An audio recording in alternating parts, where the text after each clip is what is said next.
Documentary ವಿಷಯಕ್ಕೆ ಸಂಬಂಧಪಟ್ಟ ಹಾಗೆ ಒಬ್ರು ಪುರೋಹಿತರನ್ನ ಇಂಟರ್ವ್ಯೂ ಮಾಡಕ್ ಹೋಗಿದ್ದೆ. ಬರೋವಾಗ ಸ್ವಲ್ಪ ಲೇಟ್ ಆಯ್ತು. ಅಷ್ಟರಲ್ಲಿ ಇದೆಲ್ಲ ನಡೆದೋಯ್ತು.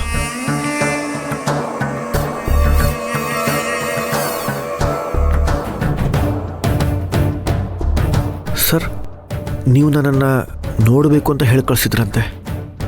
ನಿರ್ಗತಿಕರು ದೇವ್ರಂತಾನೆ ನೆನ್ಸ್ಕೋಬೇಕು. ಅದಕ್ಕೆ ನಿಮ್ಮನ್ನು ಕರೆಸ್ದೆ. ಸರ್, ನೀವು ನನ್ನನ್ನು ದೇವರಿಗೆ ಹೋಲಿಸ್ಬೇಡಿ. ನಾನು ನಿಮ್ಮ ಹಾಗೆ ಒಬ್ಬ ಸಾಮಾನ್ಯ ಮನುಷ್ಯ. ಆದರೆ ನೀವು ಯಾವುದೇ ಮಾಮೂಲಿ ಕೆಲಸ ಮಾಡಿಲ್ವಲ್ಲ ಸರ್.